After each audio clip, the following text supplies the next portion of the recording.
Hey guys, good morning. It's Hayes with CheatSheetPros.com. Today is Sunday, February 5th, and we had a good day in the sheets yesterday, the Excel sheets that is, so I wanted to go over the Prize Picks tab and take a look at it. I've had a lot of people message me wanting to know, how do I find picks? What do I look at? The main thing is just come up with a process. Everybody does it different. On this sheet, we have projections from Fantasy Pros, Roto. We have the last 7-day average. We have the average of the projections. We have hit streaks. We have the cheat lines. I mean, there's a million different ways you could do it, so there's no right or wrong way.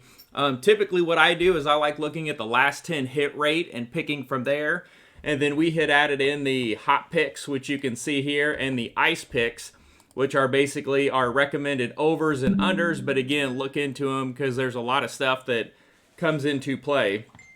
So taking a look at the cheat line yesterday, let me mute my phone. Looking at the cheat gap, I always sort this. This is one thing I look at. I look for anything about 2 units over. It had a huge day in the top half. I'm not going to add those up, but about 75% of them went over, so that was really good.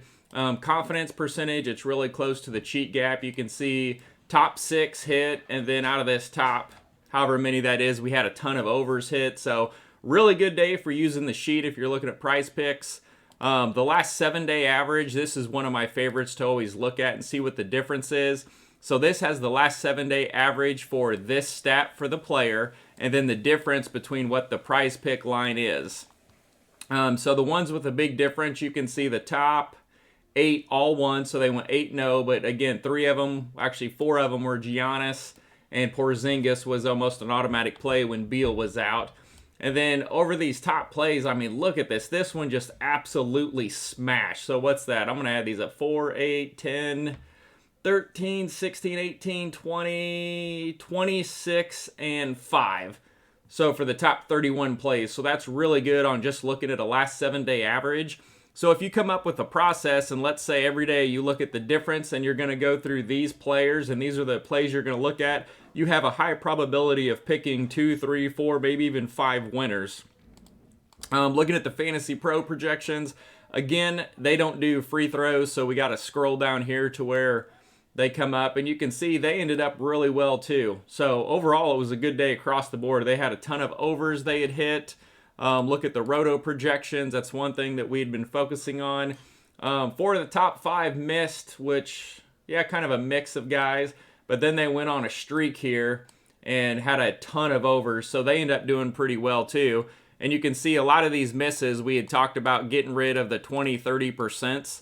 So that would definitely bump it up. So if we get rid of the 10, 20, 30% hit rates over the last 10, you can see that eliminates most of them. And then this top, let's see, there's 4, 8, 9, 10, 11, 12, 12 and 5 over the top 17. So if you watched the video the other day, that's a good method. Last 10 hit rate is my go-to. That's the first thing I do is I sort by last 10 hit rate, top to bottom. And you can see it was really good yesterday. The 2 days prior, it was about 50-50, not quite as good. We had a lot of wacky games in the NBA. So I was excited this morning to see it get back on track yesterday. So over here, we've got 5, 10, so 11-1 or 12-1 over the top 12 or 13 plays. So top 10 hit rate did really well. All of these that are 80% and up are highlighted in green. And you can see only one of them lost, and that was the LeBron fantasy score, and it was only by about 5. But again, LeBron continued his massive rebounding streak.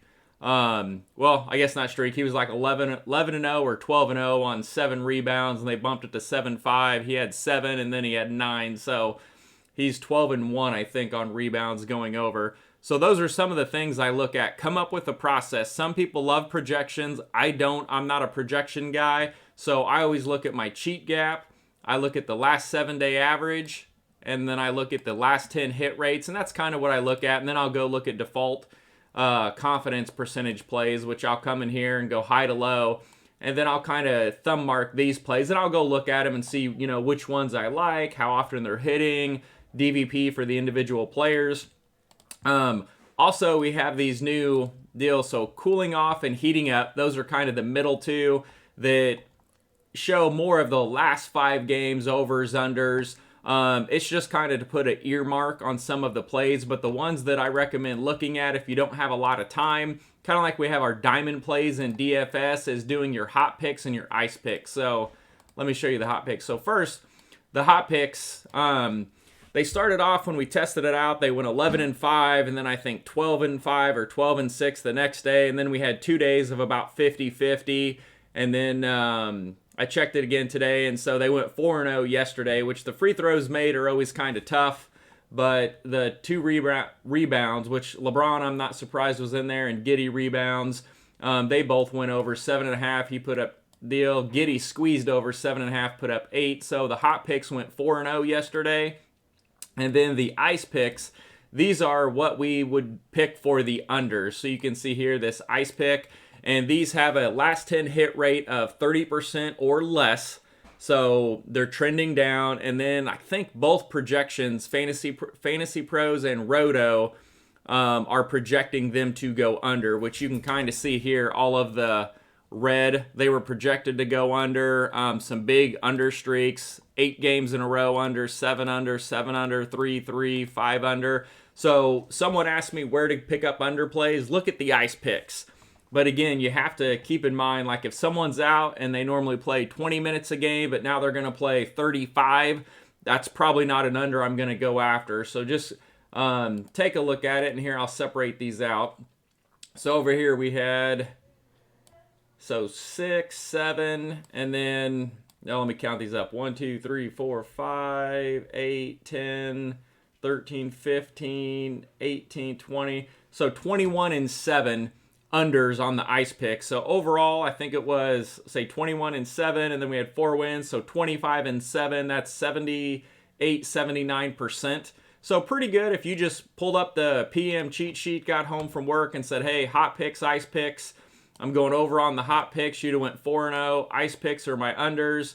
They were 21-7. So overall, 28-7. So not bad using these.